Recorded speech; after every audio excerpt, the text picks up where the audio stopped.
Hi అండి, welcome to Prasanna's cuisine. నేను మీ ప్రసన్న. ఈరోజు మన రెసిపీ ఆంధ్ర స్పెషల్ మామిడికాయ పప్పు.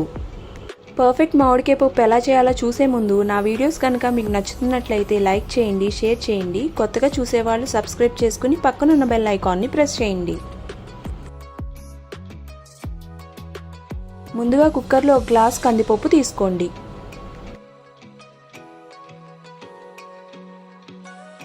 ఇప్పుడు దీన్ని 2-3 సార్లు కడుక్కొని 3 గ్లాసులు వాటర్ పోసుకోండి.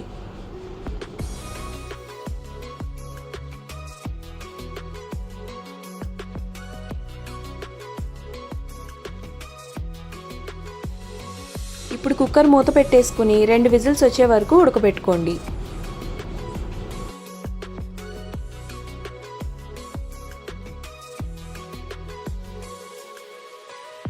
ఈలోపు ఒక మీడియం సైజ్ మామిడికాయని చెక్కు తీసుకుని ముక్కలు కోసుకోండి.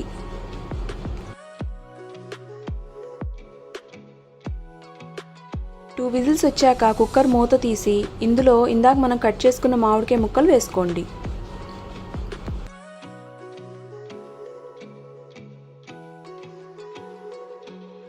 రెండు 3 పచ్చిమిరపకాయలు, సన్నగా కట్ చేసుకున్న ఒక ఉల్లిపాయ, పావు టీ స్పూన్ పసుపు, రుచికి సరిపడా ఉప్పు, ఇంకా 2 టీ స్పూన్ల కారం వేసుకుని కొద్దిగా వాటర్ పోసుకుని మూత పెట్టుకోండి.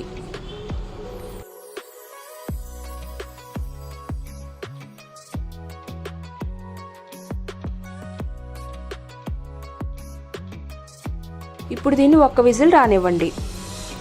1 విజిల్ వచ్చాక మనం మూత తీస్తే అంతా బాగా ఉడికిపోయి ఉంటుంది. ఇప్పుడు దీన్ని పప్పు గుత్తితో మెదుపుకోండి. మరీ మెత్తగా పేస్ట్లా కాకుండా అక్కడక్కడ మామిడికాయ ముక్కలు తగిలేటట్టు మెదుపుకోవాలండి.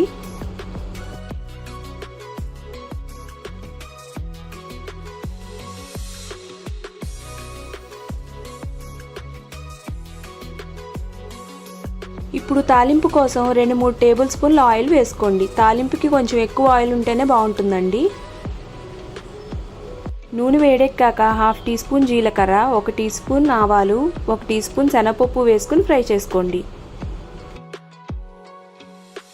ఇప్పుడు ఇందులో క్రష్ చేసుకున్న 2 వెల్లుల్లిపాయలు వేసుకుని 2 ఎండుమిరపకాయల ముక్కలు చేసుకుని వేసుకోండి. తర్వాత కొద్దిగా కరివేపాకు వేసుకుని ఫ్రై చేసి స్టవ్ ఆపేయండి. ఇప్పుడు ఈ పప్పుని ఒక బౌల్లోకి తీసుకొని తాలింపు వేసేసుకోండి.